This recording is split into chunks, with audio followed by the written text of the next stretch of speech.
It's Song Talk Radio with Michael, Neil, Phil, and the gang. Welcome back to the show, Song Talkerinians. We are so glad you could join us here on the show. So we talk about all the fidgety bits of songwriting with all sorts of folks each week, along with other stuff. And to help me with all this song talking are the members of Team Song Talk Power Rangers Go Team. Mr. Neil Modi. How are you doing, Neil? Reporting for duty, sir. Doing well, thank you. And Mr. Michael Proudfoot. How are things, Mr. Proudfoot? Things are quite well. Nothing like sunshine to make you feel a bit better about the world. Indeed. Yeah. So while we are song talking, you can send us your questions or comments or your insights on the show to feedback@songtalk.ca, and we'll try our best to respond to them possibly in the next show or so. And if you happen to be watching us on YouTube, why don't you click on the like and or subscribe button. And if you do that, that actually helps the show quite a bit by getting YouTube to recommend it to other folks who like all things talking and all things song. So that would be very nice. So to start off, Michael, you had a bit of music news. Oh, yeah, just reading through the various internets, and I noticed a few things of interest. One thing, the Junos are coming up on CBC on June 6th, and the remaining members of the Tragically Hip are getting together with Feist to do a song, a Tragically Hip song. So I'm really interested in hearing that. So that will be great. Also in news, we're bemoaning the fact that it's been very hard to see live concerts. The Horseshoe is going to be doing a live drive-in concerts. They've booked, I think, the Sadies and the Stars, the Jim Cuddy Band. So that's coming in July. You'll be able What's the location for that? Because you can't drive in the Horseshoe. I think it's the City View Drive-In. I'm not sure where that is. Is that the one that's down in Polson? I do believe, yeah, we went for a drive-in movie there last summer, I think. Yeah, so down in the docks. It's down the docks, yeah. Down the docks. So yeah, so they're going to be doing live shows. Let me see. It's a 3-show series from the 15th to the 17th of July. Ooh. And who else? Yeah, so Jim Cuddy Band, Arc Sound, Stars, Sky Diggers, the Sadies, who I really like, and Elliott Brood. Nice. So, and I thought I saw a few others that are coming to that venue. And and you know, if you want to travel to Chicago, Lollapalooza is back on this summer. Oh, so, really? Some seriously live music, and that is, let me see, Chicago's Grand Park from July 29th until August 1st. All crowds of people gathering to watch sort of thing? I'm not sure. They're going to do a full lineup announcement tomorrow, very soon in May. Okay. And then this is days after in Ontario. Here in Ontario, all events in the summer are canceled. Everything is canceled. Exactly. There's different ways to go about handling the pandemic. Yeah. So if you're in Chicago, go bonkers. Yeah. Some are healthier than others, in my opinion. So that's what's coming up. I'm very excited about seeing the Junos and seeing Feist and Tragically Hip together. Yeah, that'll be interesting for sure. I wanted to mention a fast little tip I picked up. My friends and I are doing a little book club, songwriting book club, and maybe that's something we'll do here on the show. And it's a book by Jeff Tweedy of Wilco, and it's called How to Write One Song. And most of the first part is actually a lot of the stuff we talk about on the show about, writing every day, that kind of thing. So it's really for people who have never written a song before. But one of the things that I really liked is that he had a fast little exercise. So you take a subject, and his example was a doctor, and you just choose a subject out from random. And on the left-hand side of a page, you write down like 10 or 12 verbs associated with the doctor. So it could be thump, scan, prescribe, write. And then on the right side of the page, you write the equal number of words of the stuff you see actually in your room. And then what you do is you just draw lines between words that don't normally go together as a way of kind of getting your brain out of the habit of we often use very similar word associations. And sounds like a cliche breaker. Yeah, and I tried it. It was actually a lot of fun. So it's a fast little thing, and the book is called "How to Write One Song" by Geoff Tweedy, and it is quite a neat little book. So you might want to pick that up. That's certainly something we've never heard before. I've never heard of that kind of technique before. It's kind of cool. Yeah, so I was quite happy that, even though we've been doing this for 6 years, I learned something new, which is always a good thing. Yeah, and that's the great thing about songwriting, music, art in general, is there's always something to learn. Indeed. Anything from you today, Neil? Yeah, just still hacking away at making some changes to my home studio. Finally got around to building a under-the-desk tray for my keyboard. For my new keyboard, which for the first time ever, I've reduced down to 49 keys. So I'm only got a 4-octave keyboard. I was 61 before. Years ago, I had a 76-note keyboard because I thought, I'm a real piano player, but it turns out I'm not. And I'm quite happily hacking away on four octaves, and it's perfectly fine because my desk is kind of limited. So I had to reduce the size. But the thing that I was playing around with it earlier today, and the biggest difference, which I fully anticipated, is because everything that I do is very software driven, and it's all the plugins I use are on the computer. This is a keyboard controller. It has no sounds built into it. It has to wire everything through the computer. So to be actually right in front of my screen with my keyboard at my fingertips is very handy for manipulating plugins and doing all that sort of thing. Whereas before, my keyboard was sort of off to the side, and I'd have to reach over with the mouse or try to squint over to see what was going on the monitor if I needed something. So I'm hoping this will actually make my studio life a little bit more productive and a little bit more like I can just dive into it and just play around, at a whim, as opposed to going over there and powering on the keyboard and setting all that. We'll check in a month and see how much more productive you've been. Yes, that's true. We'll find out. And we have a listener email, and we love it when people write in, so please write in. It's a question from Carolyn T. Hi, guys. Your show is so great, easy, fun listening, while also super informative with lots of variety, and love the humor. My question stems from your May 17th show. You were talking about working on multiple songs simultaneously. And I have songs scattered in various stages on my laptop and phone, and yes, even on paper. Very messy. My question is, when is the right stage of creation to register your song with your professional rights organization or performing rights organization? So in Canada, that would be SOCAN. The US, it'd be PRO. And also, when to register with your government copyright office. Thanks a bunch, Carolyn. So, let's start with you, Michael. What do you think? As long as you're still working on it at home before you take it out to play it, then you're fine. But as soon as you start playing it in venues that pay the royalties, then you might want to have something, you might want to have registered it by that point. It doesn't apply. I'm not sure how it works here, but I remember we had a guest who played a lot of open mics in the UK, and they were actually generating her some money that way because she had registered her songs, and so the venue was also paying money in, and so she would make some money playing open mics. Don't think that happens here, but definitely before your music is gonna go out to anywhere where you might be getting residuals or royalties from your music, you'd want to register it, I would think. Neil, what do you think? Yeah, I would agree with that. I mean, when you're talking about rights, when you're talking about royalties, there are a couple of different ones. SOCAN handles the songwriting royalty, and then I forget what the one is for performance.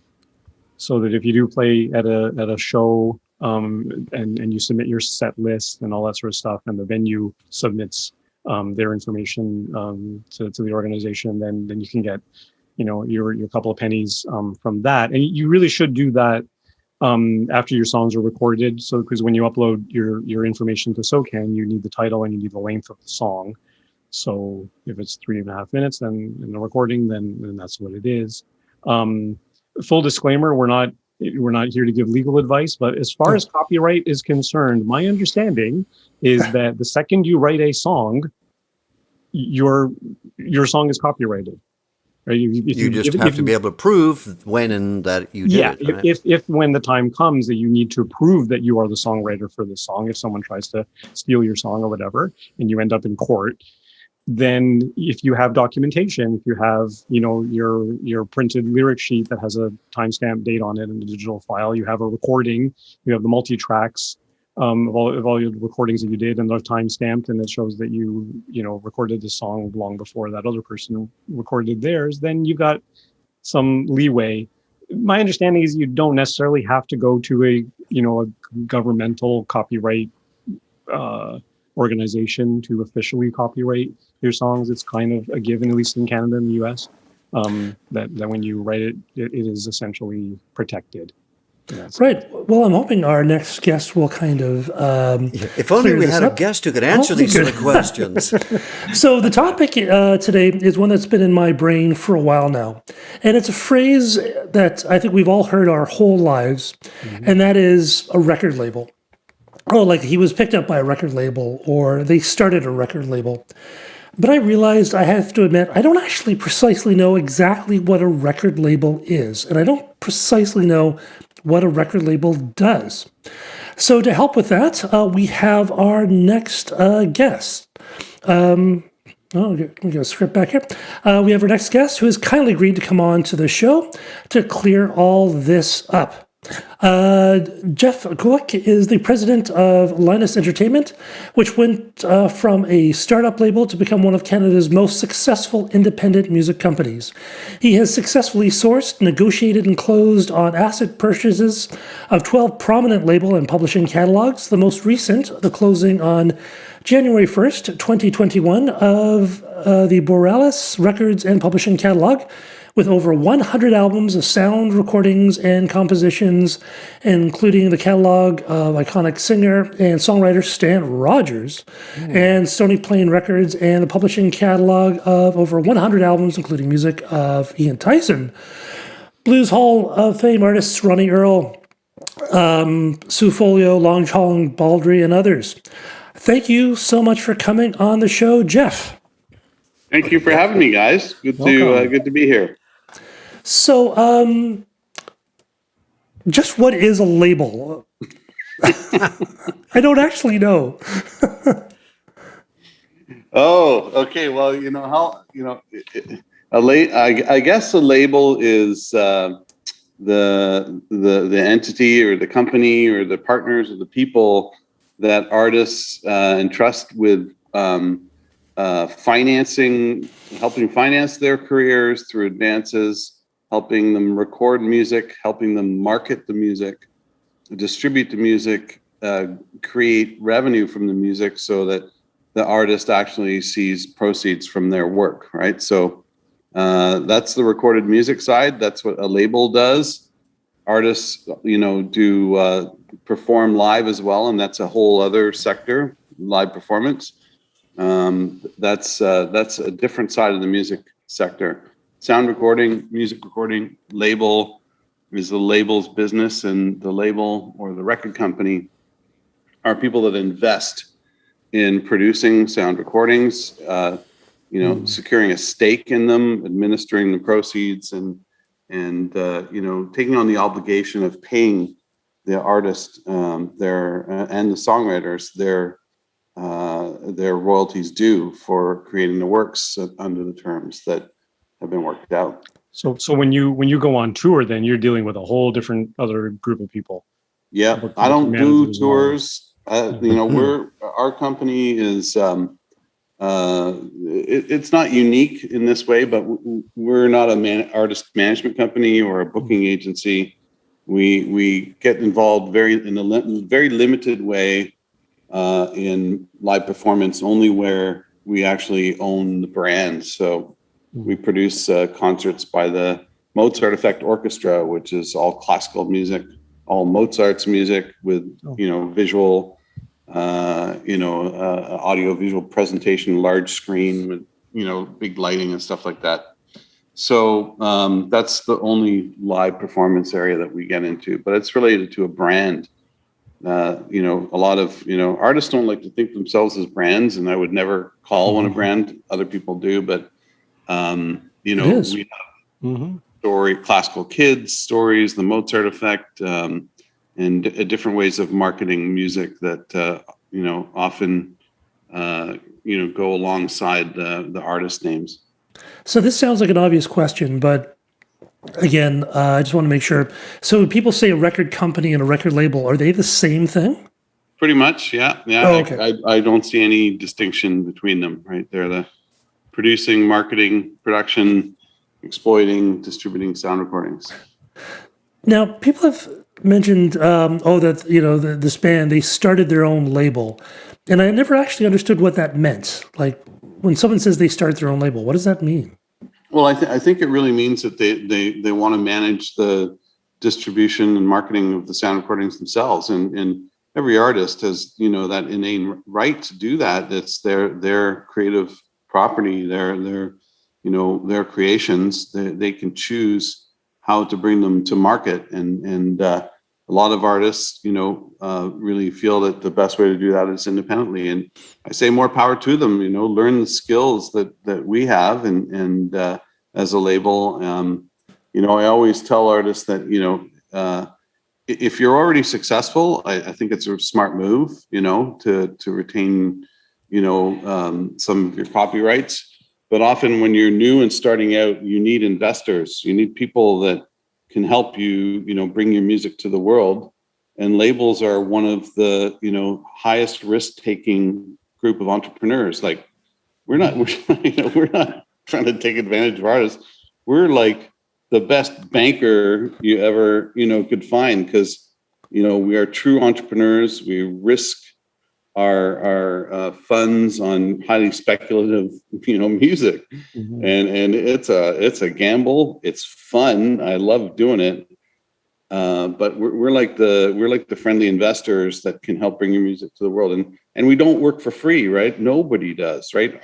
When we don't want artists to work for free either. The thing that pisses me off the most is, like, you know, TV production companies saying, "Hey, give us your music for free and we'll give you exposure." Exposure. Well, the grip gets paid, the actor gets paid, the administrator, the bookkeeper, everybody, you know, down the line gets paid, but they don't want the creative musician, music creator to get paid. So for the, like, up and coming artists, is that really the main driver for them, is sort of capital investment in their career, essentially? Well, that's one big reason to, you know, give up the copyright in your music sound recording or your music publishing, is because you need those investors. So when you're already successful, and you've given up maybe part of your catalog, and now you're free, because no contract forces you to give up your copyrights forever, everything you ever create. There's always a term and a,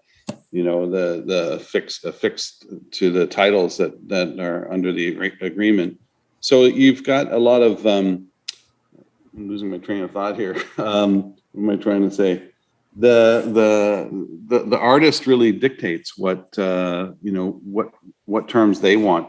When we sign a more established artist, like we've signed Buffy St. Marie and David Clayton Thomas and Matt Anderson, these are all artists that had, you know, big careers before we got involved with them, but they see the value in working with us on marketing and distribution, and because we have music publicists that we work with and record distributors, physical, digital relationships with Spotify and Apple Music, Amazon, all the places that music can get impressions and reach people. Those are the arrangements and relationships that we have, and that we, you know, through marketing, advertising dollars, or whether it's just through, you know, being nice people and providing them great content. You know, if it's great music, people are going to dig it, and then we try and, you know, get that heard by the most number of people possible.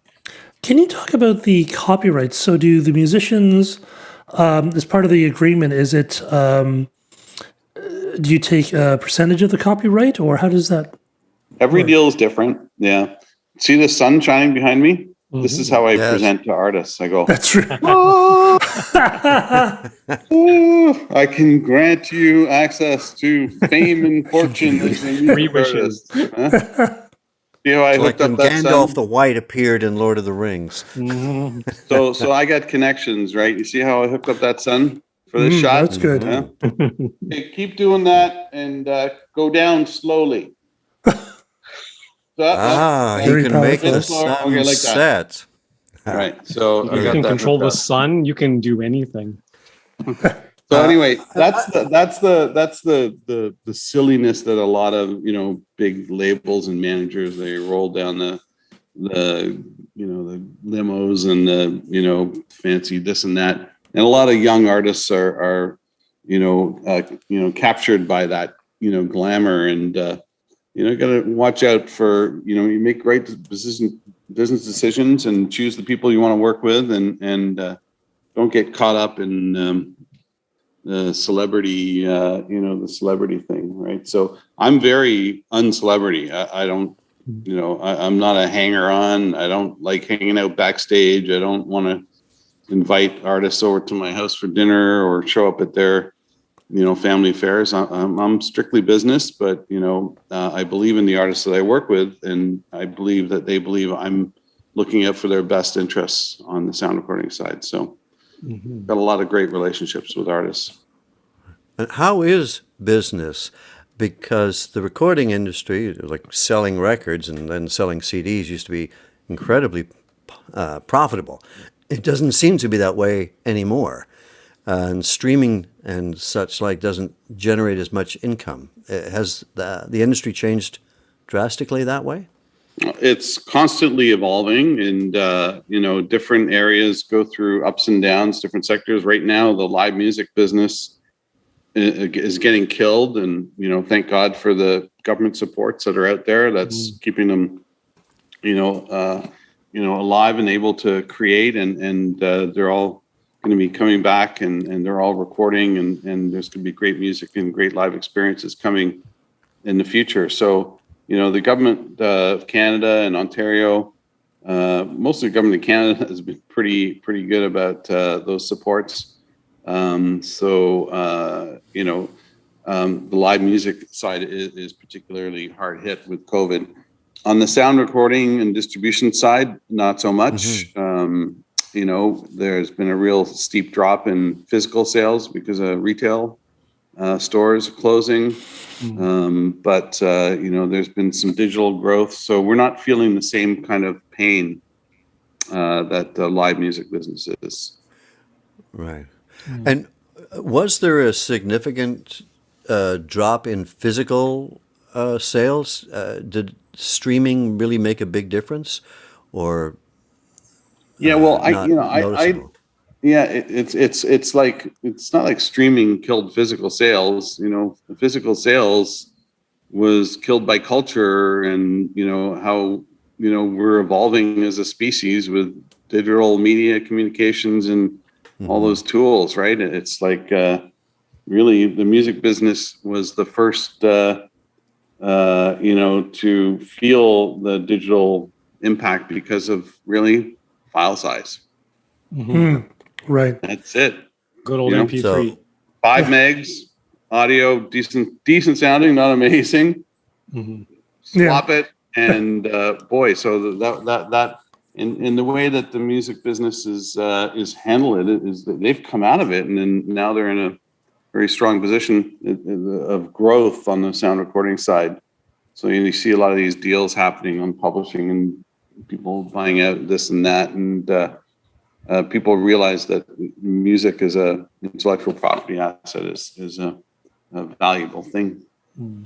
So how would you answer the question from our reader about, she has a bunch of songs and she's wanting to know when she should register them with a performance rights organization, and when to, I guess she's in the States because she actually wants to register them with a copyright office in the States, which I don't think exists in Canada, but maybe it does.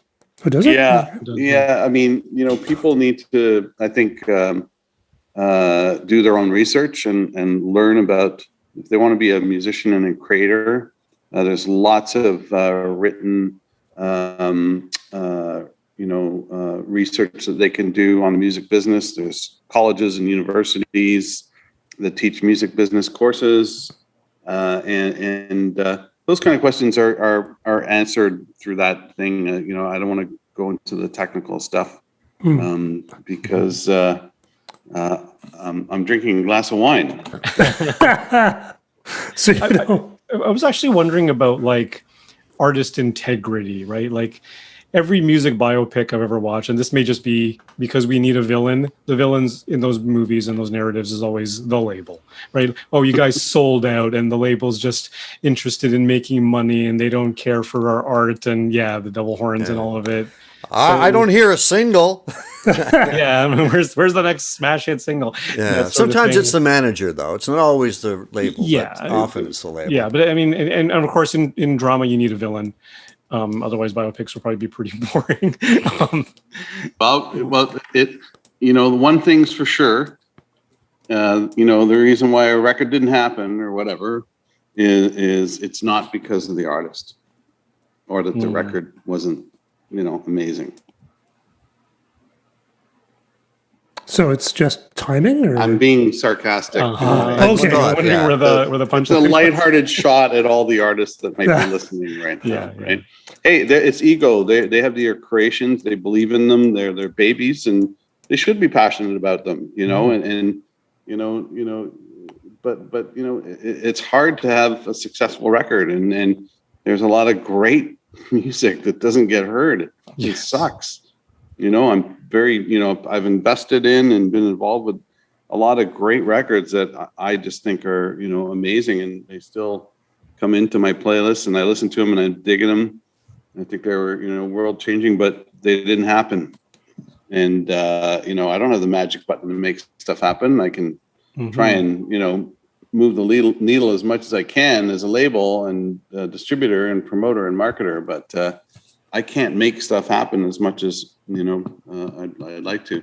Not even the biggest guys can make stuff happen. The major labels now. There's no real artist development happening at that level. They basically have a lot of analytics, reading what's spiking and what market streams and Shazams and everything else, and all these daily analytics that we have too. But the model that they're following is like when something starts racing, you just throw a ton of money at it, and then you ride the gravy train, as Pink Floyd said. And we can't afford to compete like that as a label. I don't have $10 million, nor have I ever, as an A&R person, chased the buzz thing, what everybody else is going after. I like working with music that I like and artists that I like, and I'm a boutique label, and I get to choose who I want to work with, and if I don't want to work with you, I don't want to work with you. It doesn't matter if you might have something going on. Yeah, there's a lot. So I know it's kind of hard. What advice hard. would you give? Oh, sorry. Go ahead, Phil. No, I was just saying that. So if someone signs with a label, what kind of experience would they? I know that it's hard to be specific because it's such an open-ended question, but what kind of things would they be dealing with? Would you be helping them with their stage show, or maybe their styling of the music, or what exactly does a label do for an artist? Well, it's more about the money and the marketing. Quite frankly, the A&R side, like, if an artist wants my opinion, I'm happy to give it. They sure know that. And I'll even offer it, without them asking. And they like that even less, clearly. But I'm really about selling their music. And I think at the end of the day, when they hear me talking, and they may think, oh, what the fuck is, why is he messing with my tunes or whatever? I'm really just interested in getting more people to hear it, right? So, there's a value in listening to what, the people that are marketing your records are saying. If it doesn't, mess with you, your creative intent or what your process are, it's probably a smart thing to let the marketing people market the way they want to market. Yeah. If you want to get your music heard. Yeah, that might be a big part of it, because especially on like Facebook groups of home recording enthusiasts, and even other artists I know who have small followings, they're always like, oh, well, I distributed my album on CD Baby or DistroKid or whatever, but that's distribution. That's totally missing the marketing piece, isn't it? Yeah, there's not a lot of marketing there, and those guys have built pretty amazing businesses by basically being the FedEx of the music delivery business, and but there's issues with that too. Like for anybody now can upload anything, right? So I'm constantly fighting with people that are pirating our music now. They're ripping a live Bruce Cockburn album or children's music, Mozart Effect, trademarked brand that is ours, and they're just pumping this music out there. And these distribution companies like TuneCore and DistroKid, they don't have any filter. They'll let pirate music and rip offs. Oh, I did not know that. I thought I presume they had some kind of a system. Yeah, it's a problem now. So I don't know what's going to happen, but there's something like 50,000 tracks a day being uploaded, and a large percentage of it is pirate. So it sucks there, but I don't want to prevent artists from getting their music heard and making it available. I think that's great, but I don't know that just pushing everything into the search index on Spotify and Apple Music makes sense. I think they're starting to filter results now. Yeah, I've heard of people uploading original songs that just have same titles as popular songs, so that they. Oh yeah, like total rips, right? Like sound-alikes, spelled almost identical to it, just to try and it's basically really just ripping off the original creators and producers. So.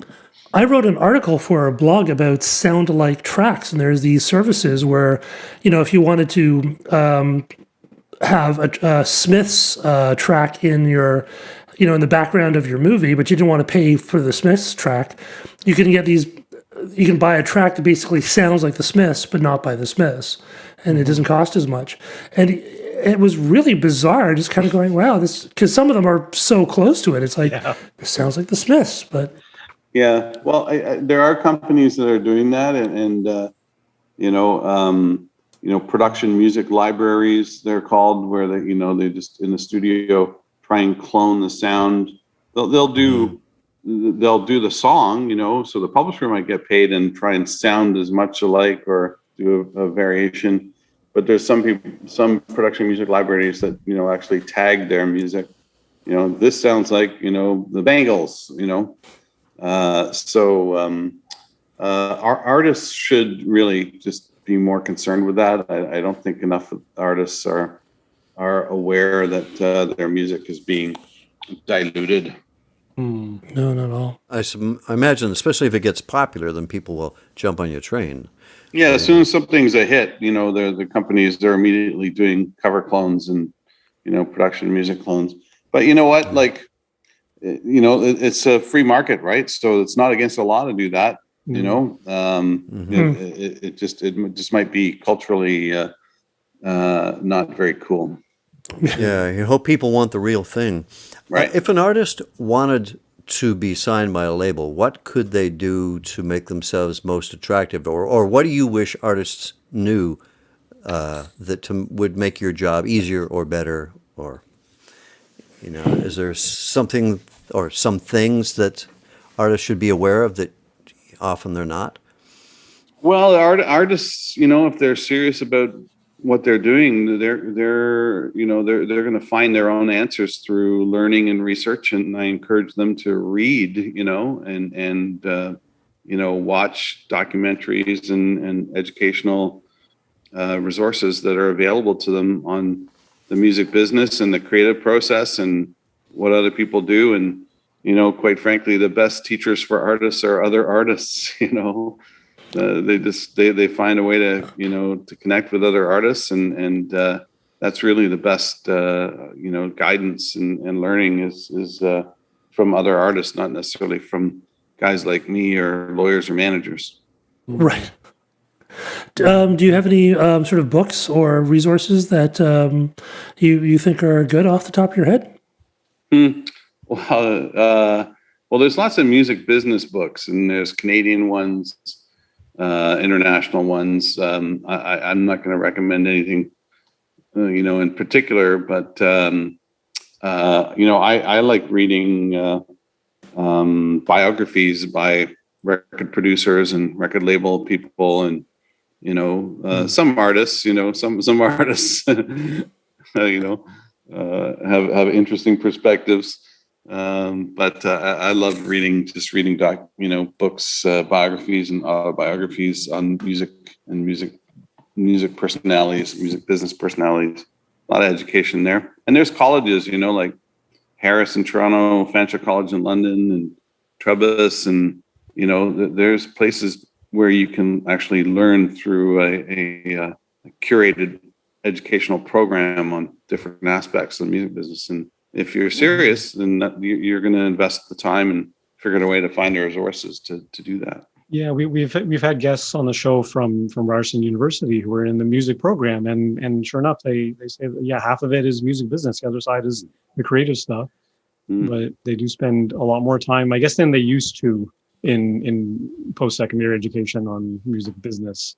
If you're going to the music stream, it's a growing sector. It's a interesting space, and it's working in culture is great. Like I can't see myself doing anything else, and I think it's something that here in North America, and especially in Canada, we've got all these great diverse cultures and people with the freedom, financial freedom, healthcare and stuff like that to allow them to pursue more artistic paths. So it's a hotbed. Yeah. Yeah, that's fascinating as well. I think I have a bit more of an idea about what a label is. Because I was never quite sure before precisely what they do. Now, how often do you sign fresh talent, like sort of new people? Is it just sort of when someone grabs your attention, or is it? You must be actively seeking. Yeah. Well, I rely on just a network of associates and friends and acquaintances in the music business, whether they're music critics or studio producer engineers or, radio station people, or, there's a whole array of people that are music fans and do it for a living or just do it for a passion. And, certain people will refer things to me, and certainly artists are the best referral. If I hear from one of my artists that they're a big fan, and they bring to my attention another artist, that's probably the best recommendation. And I'll check out the music, and if I like it and passionate about it, and I believe there's a business case for it, then I'll propose something. And oftentimes it just doesn't work out because the artist has a different vision or path, and that's cool. I'm you don't have to sign to me. I'm just a guy with a label that likes music and works with some people and doesn't work with others. It's all good. Right.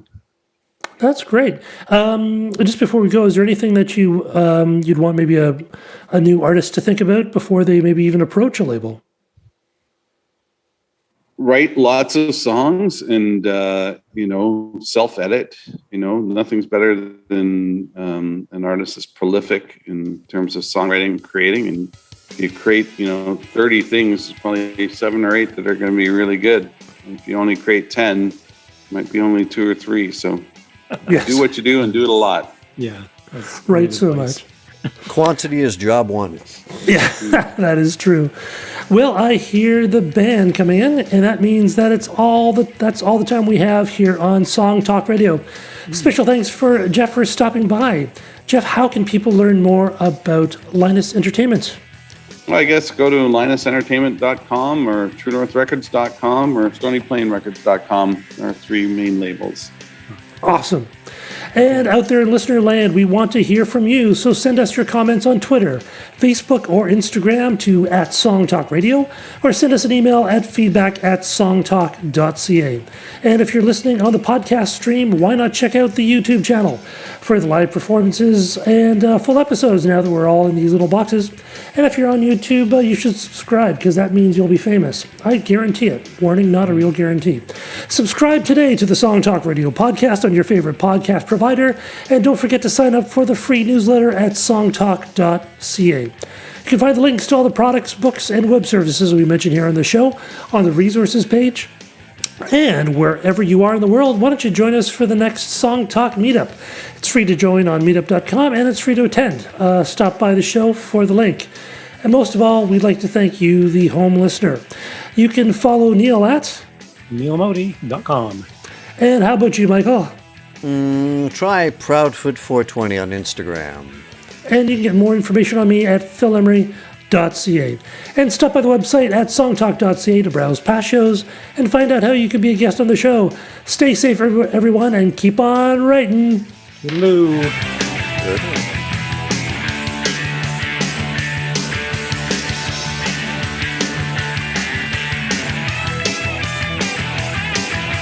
And that's it.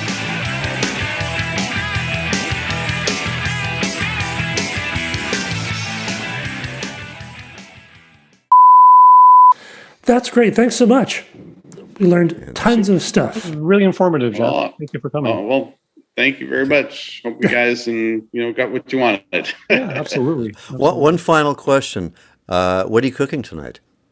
Oh, I made chicken on the barbecue with salad and some. What else did I make with that? Some rice. Yeah. How are you barbecuing on the? Because chicken on the barbecue can be challenging. Yeah, chicken breasts. I put some sesame oil and olive oil, Cajun spice, a little of oregano and lemon juice, and then I put paper towel with some oil on it on the grill before I put them down. Do it low, sort of low and slow, because it's hard to get the inside up to the right temperature if you don't. Yeah, low and slow. You don't want to burn it for sure. So you don't want to make it rubbery either. So it's a fine line. Yeah, Another thing I've discovered is rice wine is good to add to that mix too. It seems to make it very tender. Oh, you put it on the chicken? Or you in the just drink it marinade, with it? In the marinade, yeah. Yeah, rice wine vinegar. But yeah, you put it in the marinade, and it's not too much though. That stuff is strong. Yeah, that's true. That is very equal true. amounts. A bit of oil, a bit of rice wine vinegar, some lemon. Cool. Well, I'm going to go have my dinner there, gentlemen. All right. Yeah, I'm getting Okay. hungry too. Thanks so much. We really appreciate you being on the Thank show. you, Jeff. Good It was night. great. All right. Cheers. Bye, guys. Bye. Goodbye.